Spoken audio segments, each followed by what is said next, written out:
Ha! Singsing na ibinigay ni Kalingap Edo kay VNC Binawi. Gaano ba katotoo ang isyo na ito mga Kalingap? Isang mapagpalang araw sa inyong lahat mga Kalingap, sanay hindi niyo po makalimutan na mag-like sa video na ito. At paunawa tapusin muna ang kabuuhan ng video na ito mga Kalingap at para malaman ang nilalaman nito. At maraming salamat po mga Kalingap sa pagpatuloy na pagsuporta. Lalo na kay Kuya Val Santos Matubang at kay Ate Edna Vlogs at Kalingap Rab, salamat po. Singsing na ibinigay ni Kalingap Edo kay VNC Binabawi. Pero bago yun mga Kalingap ay pag-usapan muna natin ang mga ilang mga nalalaman natin patungkol sa EDC at kay Arjun mga Kalingap. Unahin na natin si Arjun, at ayun na nga mga Kalingap, tama nga ang sinasabi natin sa mga nakaraang upload natin na nakaramdam si Arjun ng pagkalungkot at pagka-depress ng dahil sa mga nakikita nito sa social media at pati na rin sa kanyang account na may humiliktang magsisend sa kanya ng mga mensahe na mga hindi magagandang salita. Marahil natural lang talaga na may mga masasabi ang mga tao dahil sa yun rin ang nakikita nila at yun rin ang sa palagay nila ay ganun na talaga ang dapat na gagawin ni Arjun at para matigil na ang mga pambabash sa kanya. Naipagsabi natin na si Arjun ay nababalisa sa kanyang pag-aaral dahil sa minsan na ito mapuntahan ni Kalingap Edo dahil sa dinami-daming tinutulungan nito.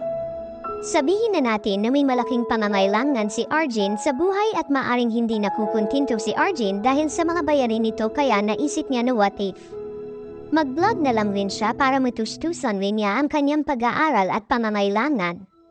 At yun na nga ang ginagawa niya mga Kalingap at naging sanhi ng hindi na pagkaunawaan ang dahil na rin sa kanya at bakit. Kung nagpaalam pa sana siya ng maayos at ni-reach out niya kaagad si Kalingap Edo ay wala sanang issue at hindi lalaki ang issue patungkol sa kanyang pagbablog.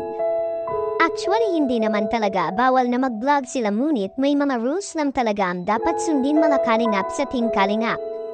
At ito na nga ang sinasabi ko na sanay marunong rin sana magsasabi ang mga tinutulungan ni Kalingap Edo at sa lahat ng mga tinutulungan na ito ang kanilang mga problema sa buhay at para naman malalaman sa tumutulong sa kanila na sila ay may problema na dapat malutas.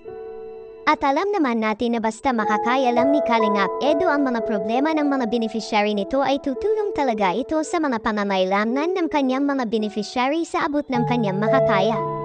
Kung ganun pa sana ang ginawa ni Arjun mga Kalingap, sigurado walang issue ang mangyayari dahil sa nalaman ni Kalingap Edo ang mga pinaggagawa ng kanyang mga beneficiary.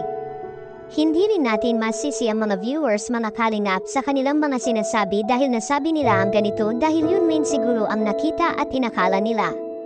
At nakikiusap si Kalingap Edo na wag naman sana magsasalita ng mga masasakit na salita kay Arjun mga Kalingap dahil kawawa talaga ang dalaga na si Arjun, may mga pangarap rin ito para sa kanyang pamilya. Ang pagkakamali sa isang tao ay nandyan talaga iyan mga Kalingap dahil tao lang tayong lahat. At ang magandang gagawin dito ay ang kapatawaran ng tao ay dapat pa rin ito ang mananaig sa loob at hindi magtatanim ng galit sa puso at sa kapwa. Samantala, ibinigay na singsing ni Kalingap Edo, totoo bang binabawi? Willian ang atin ang malalaman ngayon mga Kalingap. Napansin ng mga taga-subaybay ng EDC na ang singsing ni VNC ay hindi na ito nakita sa kamay niya na kanyang isinuot. At kaya naghinala ang mga supporters ng EDC na baka anya binabawi ang singsing. Ngunit ang totoo mga Kalingap ay hindi ito binabawi ni Kalingap Edo dahil ibinigay ito ni Kalingap Edo kay VNC dahil sa kanilang mga pangako sa isa't isa. At ito ang tanda ng kanilang mga napag-usapan sa personal na habang na kay VNC ang singsing patuloy nito malalahanin na nandyan lang si Kalingap Edo para sa kanya. Kaya imposible na babawiin ito ni Kalingap Edo. Anong masasabi niyo po tungkol dito mga Kalingap? Please comment and God bless you all.